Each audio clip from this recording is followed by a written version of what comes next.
né? Graças a Deus, tá? Nós estamos aqui para administrar mais uma aula, né, para vocês, transmitir. Eu espero que vocês estejam atentos, né? Pedir que vocês estivessem com o livro de vocês aí em mãos, né? Para que vocês pudessem acompanhar melhor. Hoje a gente vai tratar de dois temas nessa aula.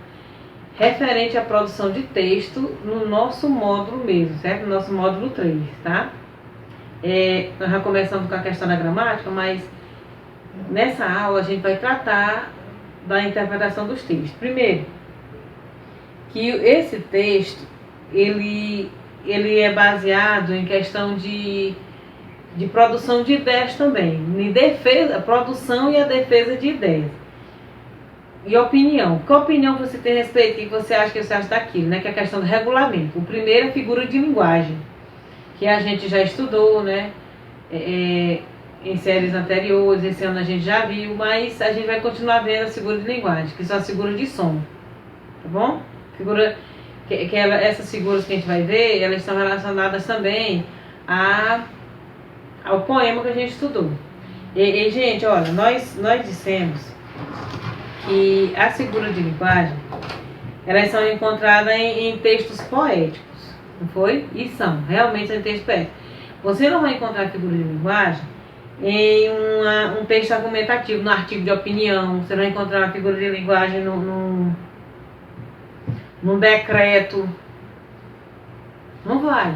No regulamento, como a gente vai estudar agora. As figuras, elas compreendem textos poéticos. Por quê?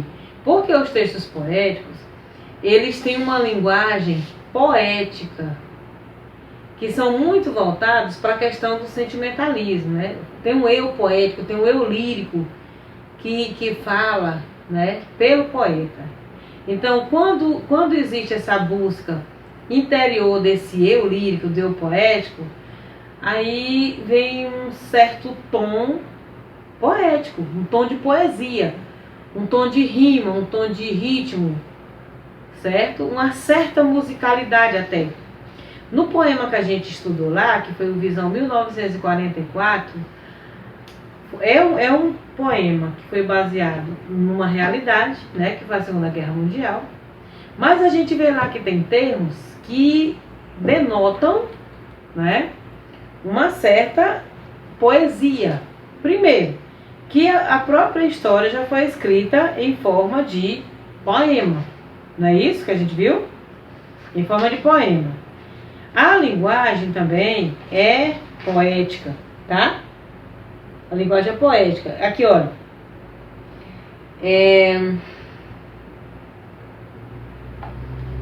Ele começa todos as estrofes, os versos. Ele começa com meus olhos são pequenos para ver, né? As figuras de linguagem estão relacionadas a isso aqui. Olha, meus olhos são pequenos para ver essa mensagem franca pelos mares, entre coisas outrora envelhecidas e agora todas ofertadas. Meus olhos são pequenos para ver o mundo que se esvai em sujo e sangue, outro mundo que brota qual não é lungo, mas vem, pasmam, baixam deslumbrados, né? Fala a questão de puro canto, fala em voz de sinos, né? Olha, é todo um processo de luta descrito no poema. E a figura de linguagem, né? Elas são características desse tipo de texto. Então, a primeira figura, gente, é a literação. Em que consiste a literação, essa figura? São figuras, olha, essas figuras aqui são consideradas figuras de som. Porque, como assim? Porque quando a gente fala, né, repete uma frase, um verso como esse, olha, meus olhos são pequenos para ver, no início de toda frase, de todo estrofe. Meus olhos são pequenos para ver, meus olhos são pequenos para ver, meus olhos são pequenos para ver, né?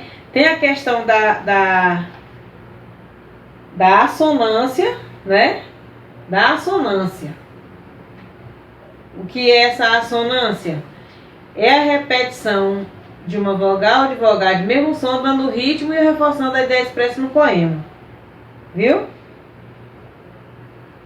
Tá? Aí essa repetição, ela causa uma unidade sonora. E elas têm nome, certo? As figuras de linguagem, cada uma tem um nome. Então a literação, repetição da mesma consoante ou de sons consonantais semelhantes, acrescentando ritmo e musicalidade ao texto. De exemplo, a gente tem aqui, ó, perguntas e respostas. Paciente que sou de entrevistas, muita vez atendo a perguntas das mais estapafúrdias. Por que está escrevendo à mão? Por que não usa máquina? Por que o tique-tique, o toque-toque, ou o puque-puque da máquina me picota a cuca? Olha só, porque o tique-tique, o toque-toque, ou o puque-puque da máquina me picota a cuca. Há uma repetição aqui de consoantes, olha, do T, do P e do C. Então é a aliteração, viu? São sons consonantais semelhantes, tá? E geralmente elas se destacam quando a gente pronuncia, quando a gente declama o poema. A assonância é a repetição de uma vogal ou de vogais de mesmo som, dando ritmo e ou reforçando a ideia expressa no poema. Aqui, olha. E bamboleando em ronda, dançam bandos tontos e bambos de pirilampos. Qual é a vogal? As vogais que se repetem, ó. Vogal A e O. Bamboleando em ronda, dançam bandos tontos e bambos de pirilampos. O A e o O, viu? Repetição de vogais. A assonância e a literação, né? Elas são, parece trava-língua, né? Trava-língua, tá? Por isso que existe repetição de consoantes e vogais. O que é a paronomásia? A paronomásia, gente, vem da palavra parônimo. O que é a palavra parônima? É quando elas têm o mesmo som, mas o significado é diferente. As palavras parônimas. Viu? Ela tem o mesmo som. É assim, ó. A palavra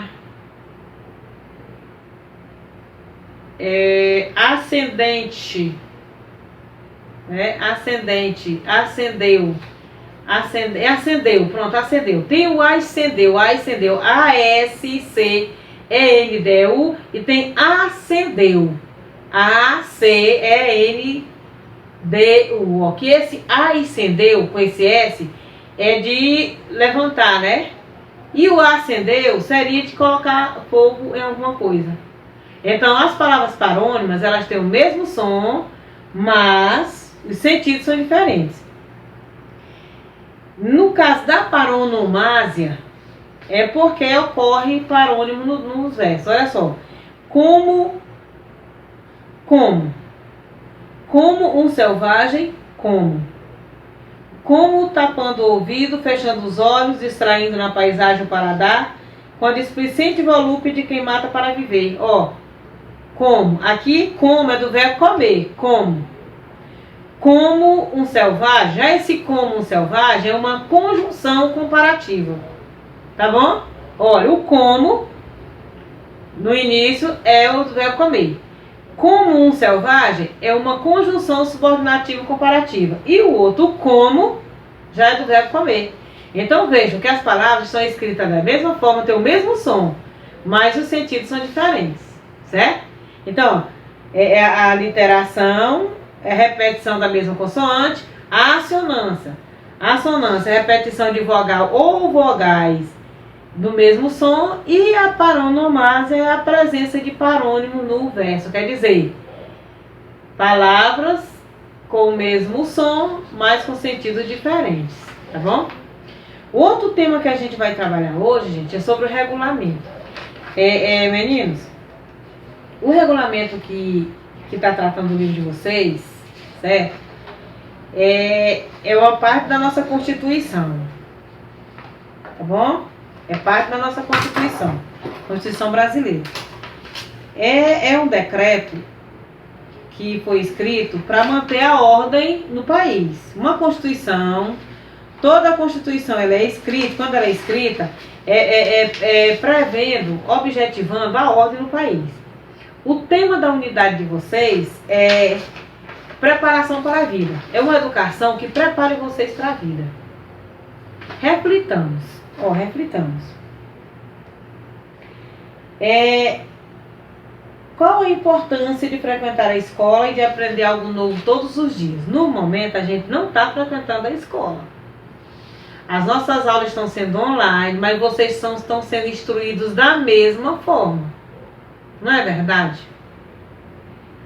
Claro que a metodologia mudou aí. Mas a importância de se frequentar a escola é muito boa. Porque você adquire conhecimento, você acrescenta o seu conhecimento a algo mais, tá? Apesar de ser um direito garantido por lei, por diversos motivos, muitas pessoas não têm acesso à educação. Como você se sentiria caso fosse privado desse direito? Olha, a gente assiste nos documentários, né, e na reportagem na TV, crianças que têm acesso à escola. Gente, é incrível como eles atravessam 2h30, atravessando rios para chegar à escola. Outros sobem em caminhões, né, e andam léguas e léguas, quilômetros e quilômetros para alcançar a escola. Por quê? Eles não querem ser privados desse direito de estudar. E se você fosse privado desse direito? Porque, você querer ir para a escola, aprender, é uma coisa. E às vezes a gente tem vontade de ir para a escola, porque lá você vai ver pessoas e tal. Mas de qualquer maneira, você aprende alguma coisa na escola. Então, se você fosse privado desse direito, o que você faria? Porque a escola... Agora vocês viram agora, durante essa crise, como a escola é importante. Como a escola é importante, não é verdade? Em sua opinião, quais impactos a educação provoca na sociedade? Olha, educação. O tema é educação, preparação para a vida. Viu? Preparação para a vida. Se eu sou bem educada, essa educação, gente, quem está falando aqui, não é educação de boa tarde, bom dia, não sei se é educação, não. É educação que te prepara para você ter uma boa profissão, para você ter um caráter, tá? A escola se preocupa com isso aí. Então, quando se diz preparação para a vida, né, é através da educação. E a Constituição brasileira, que é o regulamento, ela no seu artigo 205, diz assim: a educação, direito de todos e dever do Estado e da família, será promovida e incentivada com a colaboração da sociedade, visando ao pleno desenvolvimento da pessoa, seu preparo para o exercício da cidadania e sua qualificação para o trabalho. Olha, quais impactos a educação provoca na sociedade? Todos os impactos possíveis. Primeiro, que se você recebe uma educação de qualidade, você está preparado para debater, para conhecer as mais diversas situações e você produzir ideias que você vai defender a respeito daquilo dali. E a lei e o estatuto ainda diz aqui, o regulamento, né, que um dos princípios é a igualdade de condições para o acesso e permanência na escola. Todo mundo tem que ter igualdade de direito. Quando você for ler o regulamento com calma, tá? Você vai ver que tem vários itens aqui que são primordiais. O acesso ao ensino obrigatório e gratuito é direito público subjetivo. É claro que isso aqui não acontece, né?